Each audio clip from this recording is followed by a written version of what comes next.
Welcome back to another episode of Land of the Lustrous. So in the previous episode, Phos was exposed to the first battle, so it did not go the way that she wanted it to go and she envisioned it to go.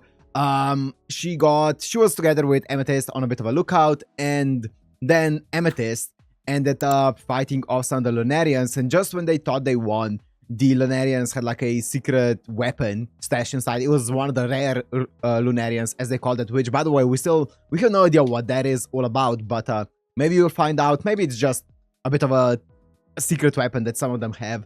And they ended up getting absolutely destroyed by that weapon. And obviously, Phos was just frozen all of that time. She wasn't able to move. She wasn't able to run away. She wasn't able to fight. So she could just stand there and watch, or sit there and watch. And then, just in the nick of time, Bortz and Adamant ended up, coming there and defeating the Lunarians and gathering as much of the pieces of Amethyst as they could find, right? So, also, you know what I've been thinking about? I wonder how they're not gonna mix up the Amethyst pieces, right? How do they know which Amethyst is which? And, like, how do they know? Because, obviously, if you mix up the pieces, then probably, I would presume that, the memories get mixed up as well. I don't know. Maybe they're gonna talk about this in this episode. Maybe it's just something that they know. Maybe we'll see. Anyways, it seems like Bortz was obviously very much angry at Phos, which, fair enough. I don't think Phos was at fault, but I can see, like, obviously Bortz being angry at Phos because, well, they don't really know her side of the story just yet. So I guess we'll see what the outcome of this is gonna be, how Phos is gonna take this entire thing. Let's see it. So if you wanna watch this uncut and blurred, as always, on my Patreon down in the description, and let's go into Land of the Lustrous episode 7, I think. Yeah, episode 7. So loud. Oh, don't show this again. It's so, oh my god, it's so brutal. That scream.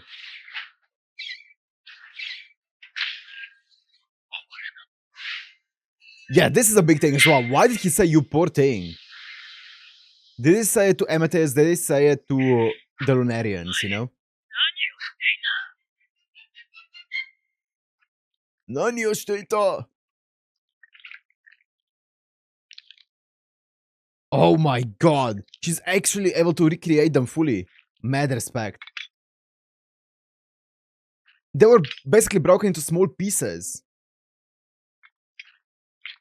Wow.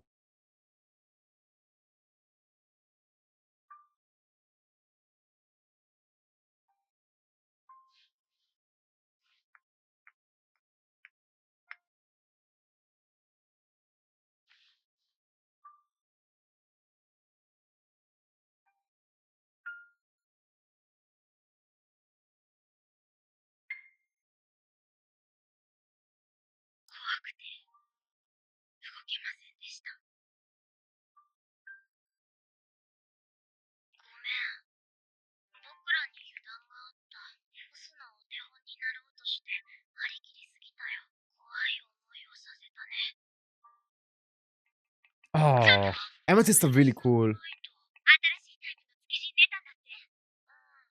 Here we go. That's what I was talking about.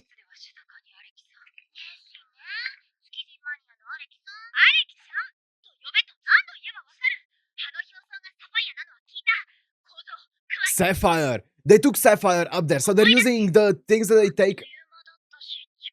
Sapphire was taken up to the moon, right? So they're using the gems that they take up to the moon to make weapons out of them? To get more gems? That doesn't sound right, though. What would be the reason behind it? If they just wanted to make more weapons to get more gems, then why not just stay up on the moon? Maybe they want to populate the Earth or take over the Earth from the gems and they want to fully eradicate them. That would make sense. But, like, why would they? Yeah, I'm guessing it's not just that they want to take the gems to make weapons to get more gems. That would be counterintuitive. Or, yeah, that would be contradictory, I guess.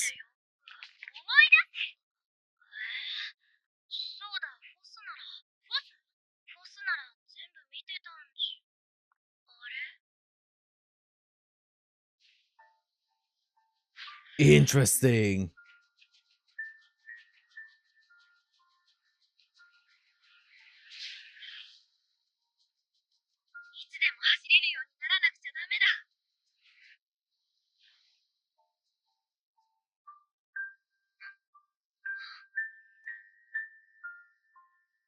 Shinsha.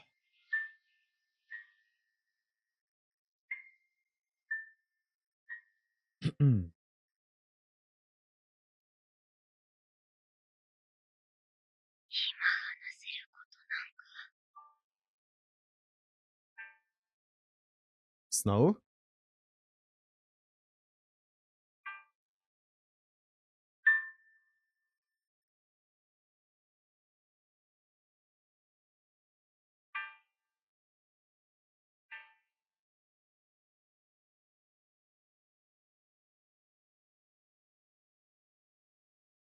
Interesting. Interesting. You know, I was thinking about the entire situation around their energy, and I'm not fully sure how it works. Like how they get powered up, because just by sleeping, they shouldn't be regaining any of the energy because they fully get it from the sun, right? And if they're in the room, they don't get any sunlight. So how do they gain back energy by just being in the room without any sunlight? Hibernation? Uh-oh, I don't like the sound of that.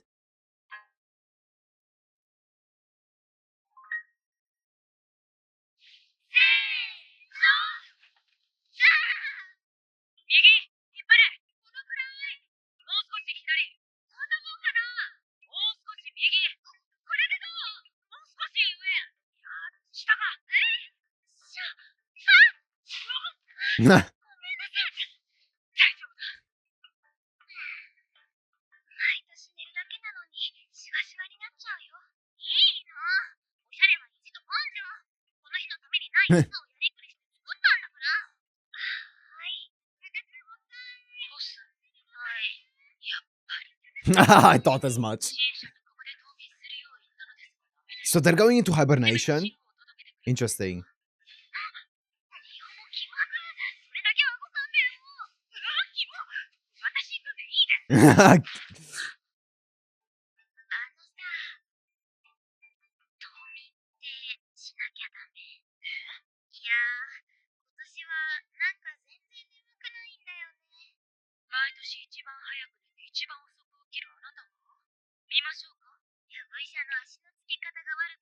So they do gain energy purely from sleeping and not just from the sun? Interesting.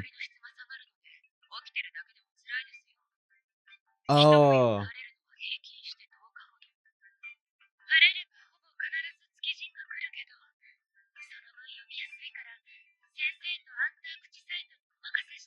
Okay, I was gonna say, okay. Antarcticite.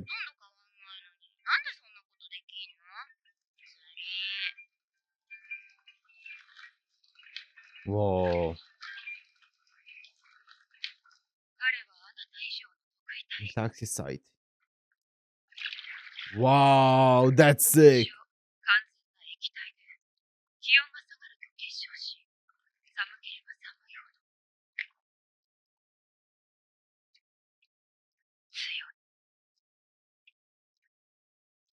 Whoa.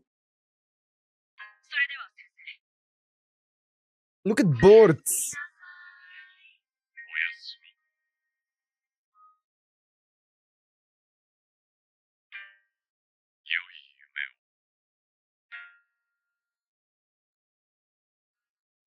Yeah, I'm not fully certain what sleep exactly does for them. Is it just preserve energy, or does it actually regain them energy even without any UV light exposure? I'm not sure. But it seems like it does give them some energy as well.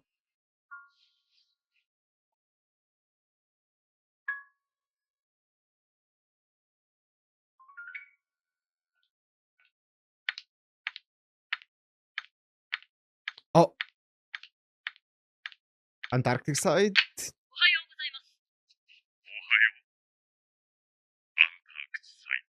Antarcticite.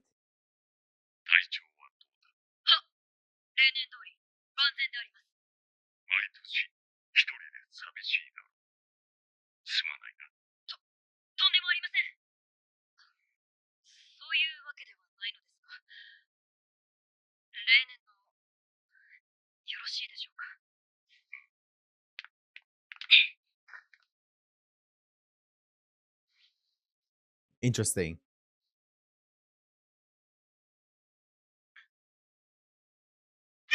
I knew she was gonna be awake.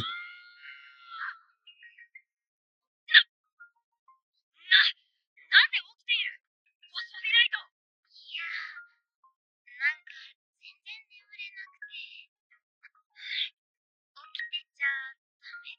How long is the hibernation though? Is it throughout the entire winter? Like a few months? Wow! Easy. Useless dog.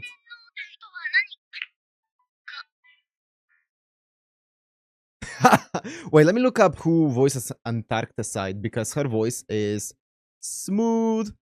Ah, makes sense. It's Isamaria. That makes a lot of sense. That's Killua. Of course. Reg as well in Made in Abyss, Foo Fighters, Himeno in Chainsaw Man. Yes. That's a young Gojo. Okay. A lot of really big. Zeria in Frieren as well, of course. I feel like she's in something else. Maybe not though. That I watched. What is she? No, never mind. Oh, she's also in Girls and Panzer as Naomi. I don't remember her, but that's cool. Anyways, she has a fantastic voice. I can't unsee Zeria now. Whoa. I guess she is kind of like ice, I guess.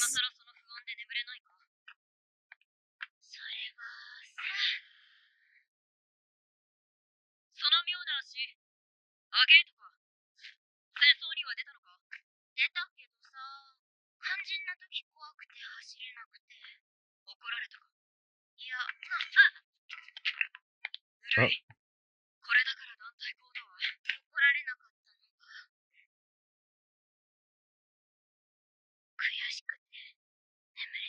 That makes sense.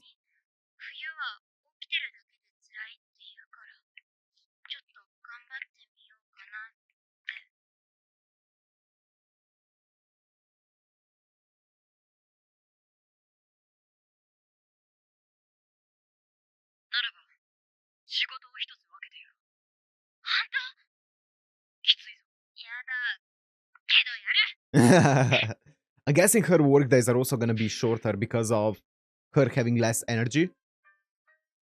So she's gonna retire to bed earlier.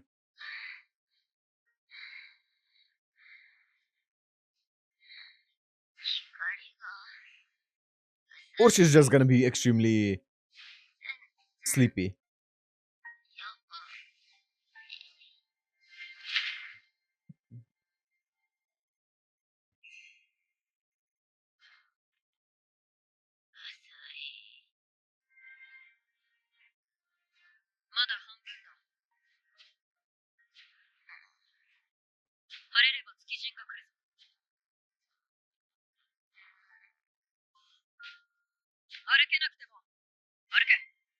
Hmm.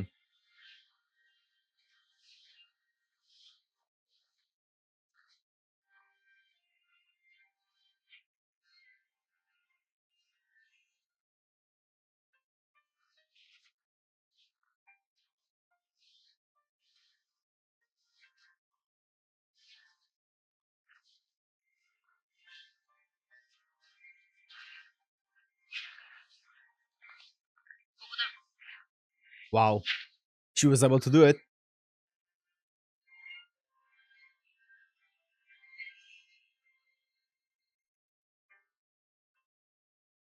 Whoa, what is this?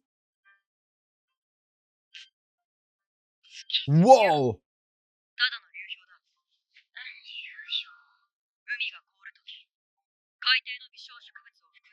Whoa! Whoa, wait.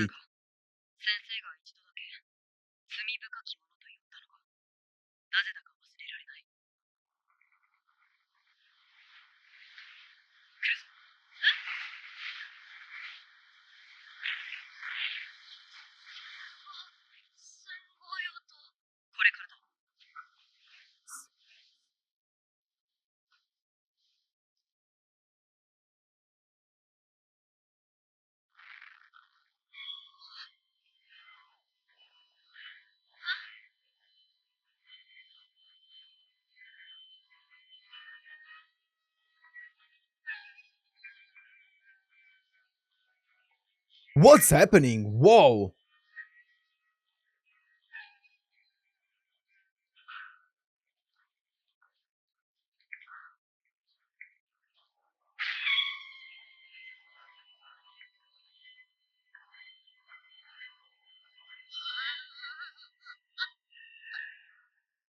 Whoa! Okay. Interesting. Okay, amethyst, oxide mineral, Si. What's Si again? Silicon? No, it's not silicon. I don't remember. O2 trigonal. 7. Okay. Interesting. So all of the microorganisms on the bottom of the ocean that end up getting frozen over during the winter end up floating to the top in this manner, looking like this, like the Lunarians. Interesting. So, and Adamant called them sinners in the past. Now, I wonder if those microorganisms are part of the flesh. I guess. But would the flesh be regarded as the sinners then? I don't know. It could also not be the flesh. It could be something else. And why would they take the shape of the Lunarians? I don't know. Interesting. Noted. Noted. I don't think we're obviously supposed to know, but noted in my brain.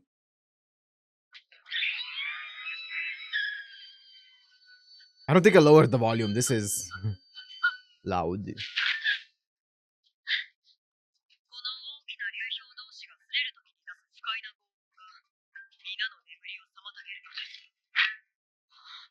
Whoa, that's sick.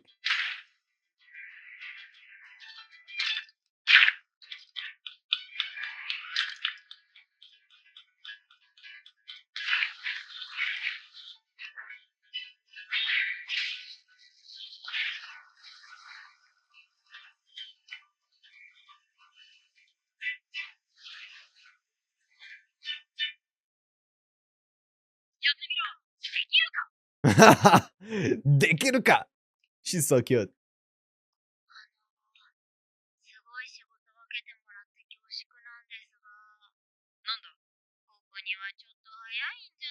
Yeah, I don't think she can do much here.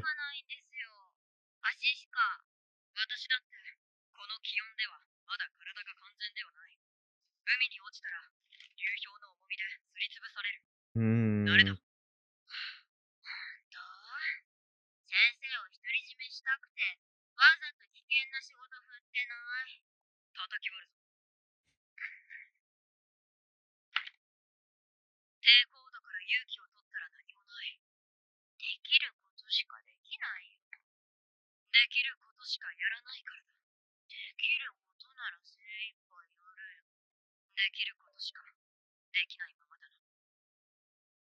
Oh, that was a great conversation. Wow.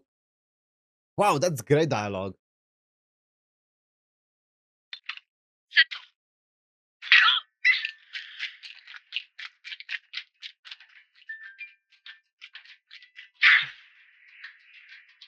Wow. She did it, right? Nice, she did it. Okay, I was afraid for a second, but she did it.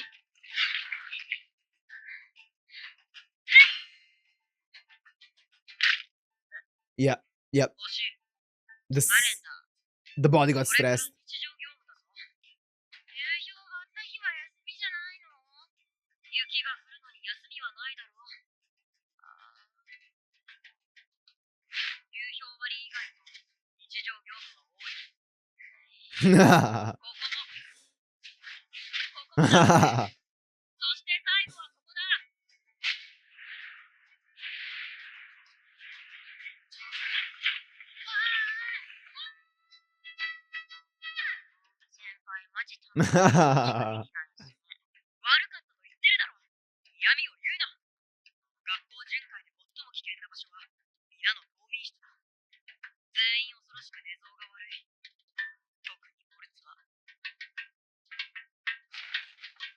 Oh. Ah, okay. Interesting. Wait, you know, Antarcticite actually said earlier that you don't do things that you can't, or you think you can't do and stuff like that. You never try things that you can't do. I don't think that's fully true though, because I do think that obviously Phos did volunteer for doing the battle stuff. And then they were like, well, you can't do the battle stuff, even though she was very much adamant on trying it out, right? Even though it's a new thing that she's never tried before. And then she was given the entire lookout duty, and she also tried that one out. So I do think that Phos did try out quite a few things that actually she never did before. She never knew she can do. So she did try them out, right? So I don't fully agree with Antarcticite saying that you only do the things that you know you can do or whatever, right? I think Phos is trying out new things, especially in the past like 2 episodes or so. What? Ah. Ah. For good measure.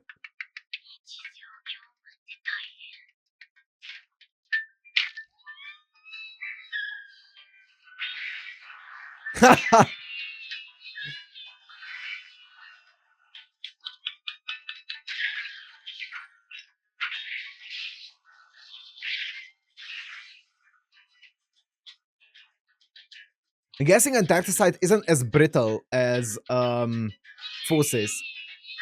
It's not as hard, but it's also not as brittle.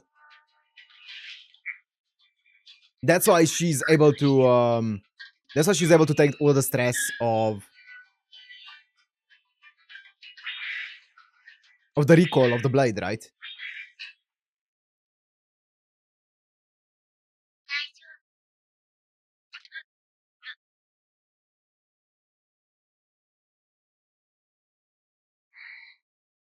Oh, oh, that's a reflection. I was like,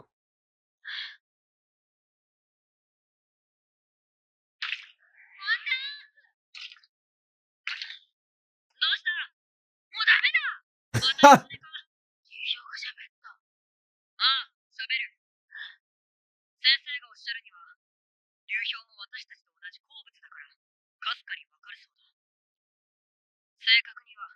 言葉のような音を出しているだけで No, no, I don't want that. No. No, no, no, no, no, no, no, no, no, no, no.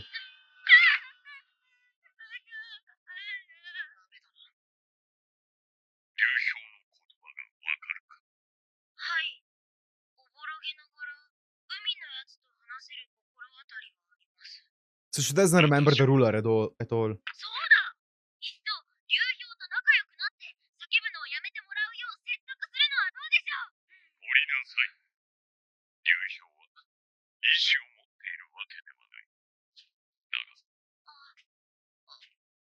Ah.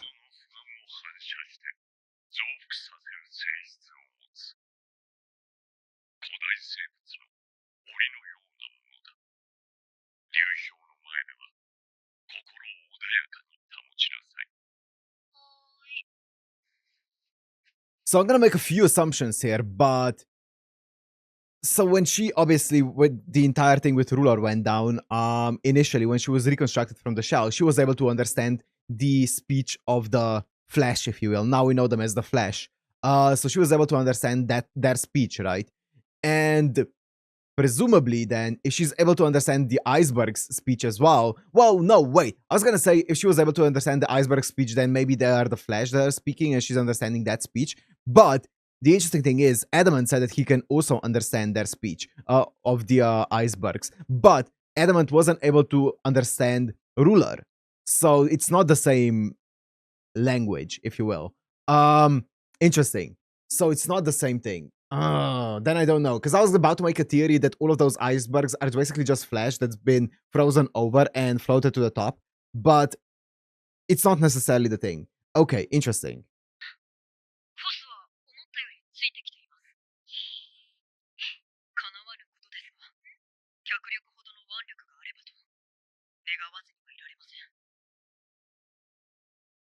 Mm.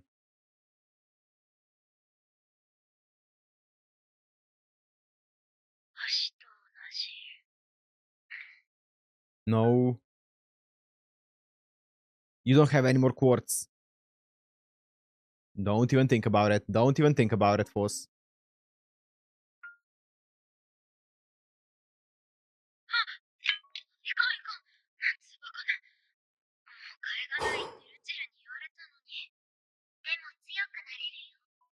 No.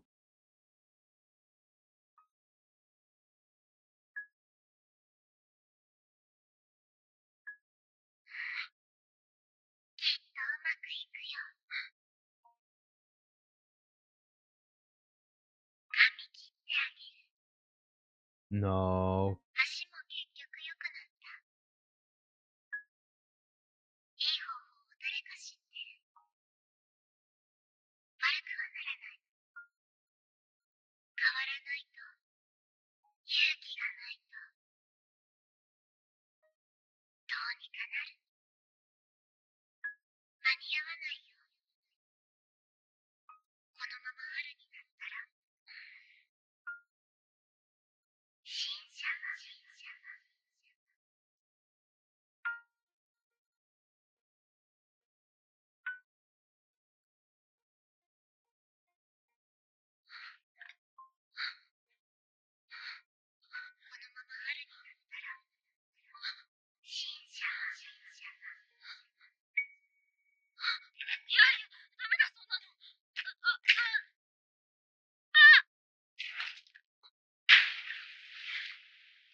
Oh.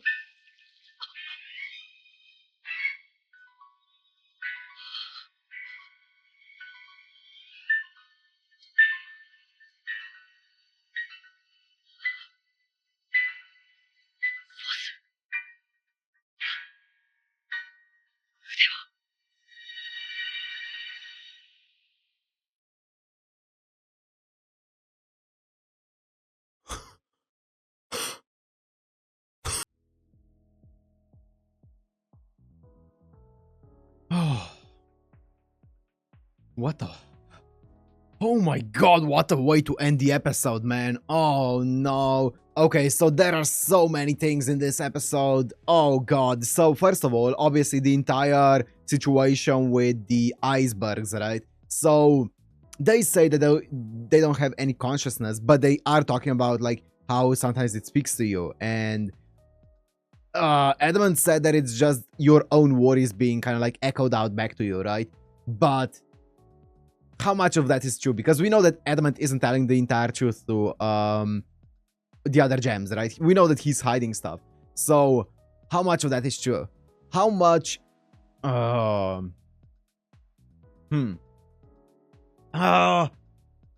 it could be. It could very much be just an echo, right? Because everything that the iceberg said back to Phos is very much something that Phos could be feeling, right? Because she could be feeling very anxious that if she doesn't get strong enough, if she doesn't, you know, advance enough by the time that Cinnabar wakes up in spring, then Cinnabar's actually gonna go to the moon, right? But shoot, I don't know. Why would it only, you know, I guess she fell in like, I was gonna say, why would it only grind off her arms? But I guess if your arms are like this, it grinded off just about above your head. So I guess it makes sense anatomically. Yeah, I guess it makes sense. Oh shit. And also, what's her name? Antarcticite. She did say that if you fall in, it grinds it into dust. So I don't think she's getting those arms back. I don't think that the arms are floating in the ocean like in an entire like full-on set. I think they're just fully grounded into dust now, which means that she's gonna have to get it replaced. Now, how much of her memories is that? Like 15%? 20%? Too much. Too much. Oh god, we're actually moving into like Ship of Thesis type of situation, which is horrible. You know, another thing that I was thinking about is, do her new memories get stored in those quartz pieces now? I'm guessing they do, right? I'm guessing she can use those for like storage of her new memories, right? That would make sense, I guess. Oh god, though, this is so bad now. I feel like, because I was asking about when she first got her legs, about what if they were made out of like one of the other people, right? Gem people, and they already have memories within them. What if these organisms here, these icebergs, are made of organisms who already have like memories, maybe parts of other gem people or parts of the flesh or something that have memories but aren't like a one consciousness, but just a bunch of parts of different consciousness just together, right? In one piece. I don't know. I genuinely don't know. Like, the entire thing of the microorganisms dying at the bottom of the ocean and then floating up in the shape of the Lunarians, that's wild. What does that mean? I don't know, but I guess we'll see in the future episode. Oh god. Yeah, genuinely, every single episode, I'm like, I have no idea where this is going. I'm trying to make theories, but honestly, I feel like I lack information. Like, I can't make more theories. I said everything that I meant to say. Adamant is obviously the one who has all the information, and he's withholding it from us. But I don't know where this is gonna go at all. Well, I guess we'll see. I'm just gonna end it here. Hope you guys enjoyed. If you did, make sure to like, comment, subscribe, and I'll see you in the next one. Peace.